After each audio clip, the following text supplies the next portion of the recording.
اس عالم دیوانگی میں پورا شہر اس کی دسترس میں تھا۔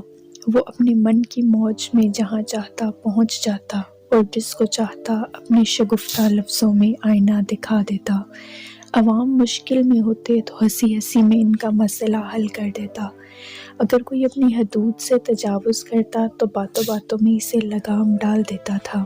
اس کی ذہانت اور دانشمندی آہستہ آہستہ لوگوں کو قائل کرنے لگی۔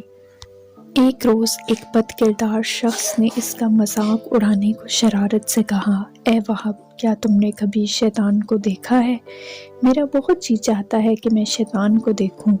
وہاب نے سنجیدگی سے جواب دیا، تیری یہ خواہش تو بڑی آسانی سے پوری ہو سکتی ہے۔ وہ کس طرح؟ اس شخص نے پوچھا۔ گھر میں آئینہ تو ہوگا، اگر نہیں تو صاف پانی میں دیکھ لینا، تجھے شیطان کی زیارت ہو جائے گی۔ انہی دنوں امیر کوفہ کے ہاں لڑکی کی ولادت ہوئی۔ وہ لڑکی کی ولادت سے بہت پریشان ہوا اور سارا وقت پریشان حال پھرتا رہتا تھا، نہ کسی سے ملتا اور نہ ہی مبارکباد وصول کرتا۔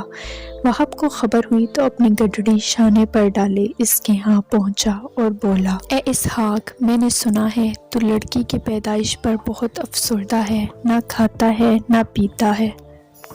کیا کروں، دل ہی نہیں چاہتا۔ وہ ٹھنڈی سانس بھر کر بولا، مجھے بیٹے کی آرزو تھی مگر افسوس کہ اللہ تعالیٰ نے مجھے لڑکی دے دی۔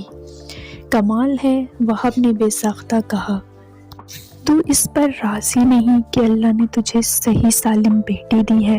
اگر وہ تجھے مجھ جیسا پاگل بیٹا دے دیتا تو پھر؟ اسحاق کو اس بے ساختگی پر ہنسی آ گئی، لیکن وہ اس کی تہ میں چھپی ہوئی حکمت کو جان گیا اور خدا کا شکر بجا لایا، اپنا سوگ توڑا اور لوگوں کو اجازت دی کہ اس کے پاس مبارکباد پیش کرنے کے لیے آئیں۔ وہ اپنی دیوانگی کے باوجود نماز کے وقت مسجد میں پہنچ جاتا تھا۔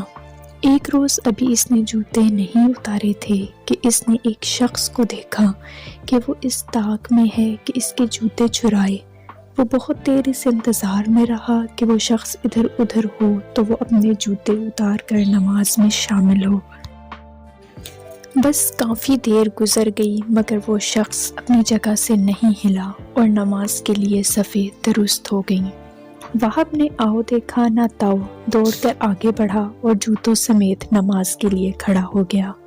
اس شخص نے مایوس ہو کر اسے ٹوکا، او دیوانے، یہ کیا کر رہے ہو؟ جوتوں سمیت نماز نہیں ہوتی۔ وہاب بولا، نماز نہیں ہوتی تو نہ ہو مگر جوتے تو ہوتے ہیں۔ جواب دے کر نیت باندھ لی۔